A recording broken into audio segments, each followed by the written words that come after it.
할렐루야. 가스펠 프로젝트 오늘은 11과를 같이 하도록 하겠습니다. 11과 하나님 새 언약을 주시다 입니다. 10과에 이제 예레미야에 대해서 이제 잠깐 말씀을 드렸었죠. 그 예레미야가 활동했던 시기는 요시야 때부터 시드기야 때까지다라고 하는 것, 즉 유다 왕국의 마지막 50년간 활동하게 되는 눈물의 선지자였다라고 하는 그런 내용을 좀 말씀을 드렸었습니다. 예레미야서에 대한 전체적인 그 내용은 이제 하나님께서 이스라엘 민족에게 특히 이제 유다 왕국에 대한 심판과 그리고 회복, 나중에 이제 회복되는 그 모습 등을 이렇게 보여주게 됩니다. 하나님은 이제 예레미야에게 악한 세상에 임하는 하나님의 심판과 그리고 심판 뒤에 있게 될 구원과 회복, 즉 하나님의 심판과 구원을 동시에 선포한다라고 하는 내용이 바로 예레미야서의 내용입니다. 그리고 이제 그 예레미야서 안에는요, 이제 12설교, 이제 12설교라고 하는 그런 내용을 가지고 있는데, 이제 뭐 어떤 거창한 대단한 그런 것이 아니라 이제 단락을 조금씩 이렇게 나눠서 이제 12설교가 있다라고 이야기를 하는데, 각 내용은 우상 숭배에 대한 심판, 그리고 거짓된 예배, 그리고 각종 비유 등에 대한 내용을 이제 가져가고 있습니다. 그러면서 이제 그 하나님을 마음에 둘 것인지 혹은 죄를 마음에 둘 것인지에 대한 내용을 이제 예레미야서를 통해 이제 들려주십니다.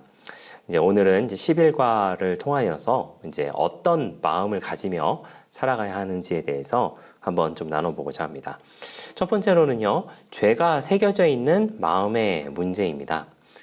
본문의 말씀이 좀 긴데요. 예레미야서 17장 1절에서 10절까지의 말씀을 좀 같이 보도록 하겠습니다.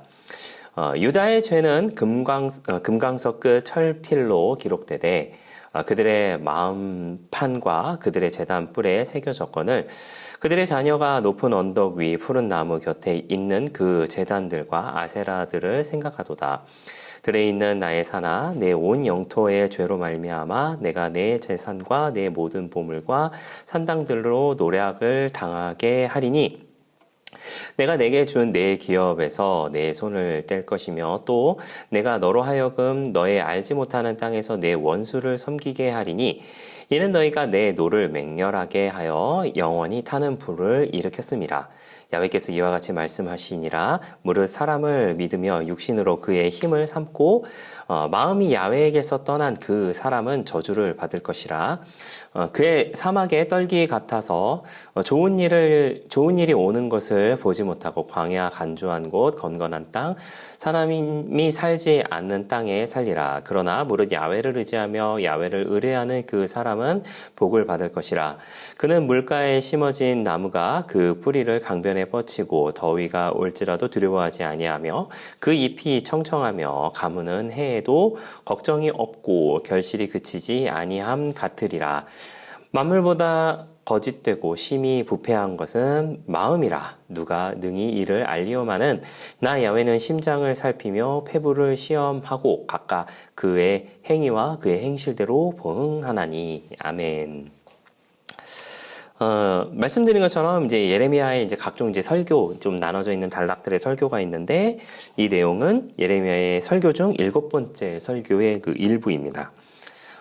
내용이 이제 17장에 대한 내용을 하고 있지만 16장에까지 걸쳐서 이제 하나님께서 예레미야에게 이제 3가지를 좀 금지시킨 것이 있었습니다. 그것이 무엇이었냐면 첫 번째로는 결혼을 금지시키셨습니다.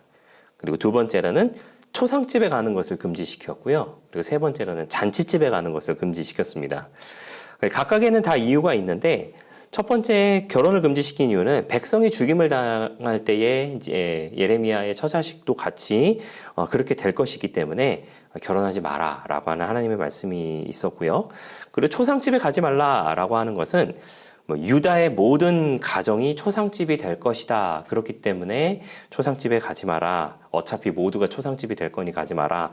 라고 하는 그런 내용이 있었고, 그리고 잔치집에 가지 마라. 라고 하는 것은 심판으로 인하여서 유다 땅에 잔치집이 없어질 것이기 때문에 잔치집에 가지 마라. 라고 하는 그런 내용들을 이제 가지고 있었습니다. 이것은 유다가 우상을 섬기고 하나님께 순종하지 않고 하나님을 배신했기 때문이다라고 하는 것을 우리가 기억해야 할 줄 믿습니다. 죄라고 하는 것 여러분 무엇일까요? 죄에 대한 히브리어는요, 뭐 헤트, 하타와 그리고 하타스, 하타트 등이 있는데 이것은 이제 어긋나다라고 혹은 이제 빗나가다라고 하는 뜻을 가지고 있습니다. 모든 일의 시작, 꼭 신앙생활뿐만 아니라 우리가 살아가는 그 모든 일의 시작은 사실은 마음에서부터 시작한다라고 하는 것을 우리가 잘 알고 있습니다. 뭐 일도 그러하듯이 사실 죄도 마찬가지다라고 하는 것이죠. 마음에서 시작한 그 죄는요, 결국 그 행동으로 이어지게 되고 그 행동은 결국 하나님과 어긋나게 하는 결과를 초래한다라고 하는 것이죠. 그렇기 때문에 마음에 죄를 새기게 되면 문제가 된다라고 하는 것을 우리가 기억해야 할 것입니다. 그리고 두 번째로 나누고자 하는 것은요, 하나님이 내주하시는 마음에 대한 약속입니다. 예레미야서 31장 31절에서 33절까지의 말씀을 보시면은요, 야훼의 말씀이니라 보라 날이 이르리니 내가 이스라엘 집과 유다 집에 새 언약을 맺으리라. 이 언약은 내가 그들의 조상들의 손을 잡고 애굽 땅에서 인도하여 내던 날에 맺은 것과 같이 아니할 것은 내가 그들의 남편이 되었어도 그들이 내 언약을 깨뜨렸음이라. 야훼의 말씀이니라. 그러나 그날 후에 내가 이스라엘 집과 맺을 언약은 이러하니 곧 내가 나의 법을 그들의 속에 두며 그들의 마음에 기록하여 나는 그들의 하나님이 되고 그들은 내 백성이 될 것이라. 야훼의 말씀이니라 라고 되어 있습니다. 그 31장에 대한 전체적인 그 내용은요, 북왕국과 남왕국, 나아가 이스라엘 전체에 대한 회복에 대한 약속입니다. 그리고 이제 나와 있는 것처럼 이제 하나님은요, 새 언약을 맺고자 한다라고 하는 것인데요. 옛 언약이라고 하는 것은 이제 돌판에 새겨진 것이다라고 한다면 새 언약은 바로 내적이며 그리고 영적인 것이라고 할 수 있습니다. 그리고 성령이 이제 각 사람에게 임하게 되면 마음판에 새겨진다라고 하는 것을 이야기하고 있는 것입니다. 그로 인해 하나님을 알게 되고 그로 인해서 이제 하나님을 알게 되고 이것은 이제 히브리어로 야다라고 이제 표현을 하게 되는데 이것은 그 외적인 지식뿐만 아니라 전 인격적으로 아는 것을 의미한다라고 이야기를 합니다.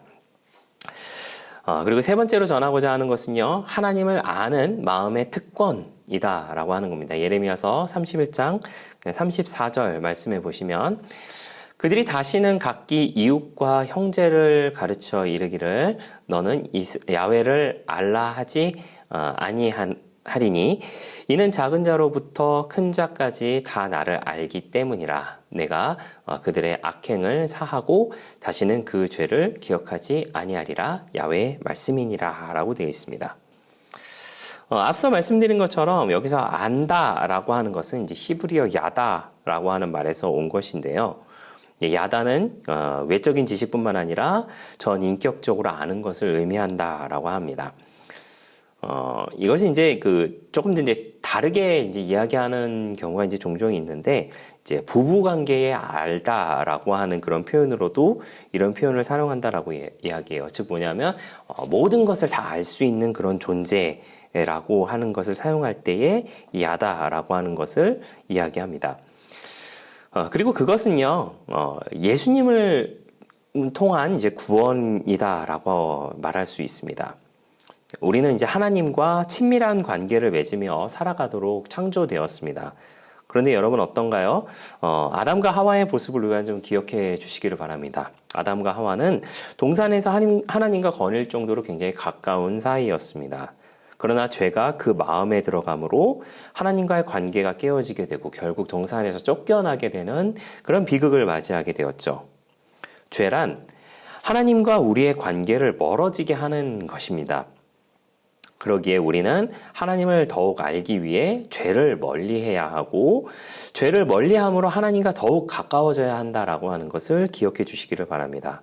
그것의 시작은 바로 마음에 있음을 또한 기억해주는 저와 여러분이 되시기를 바랍니다. 그리고 우리는요, 예수님을 닮도록 창조되었습니다.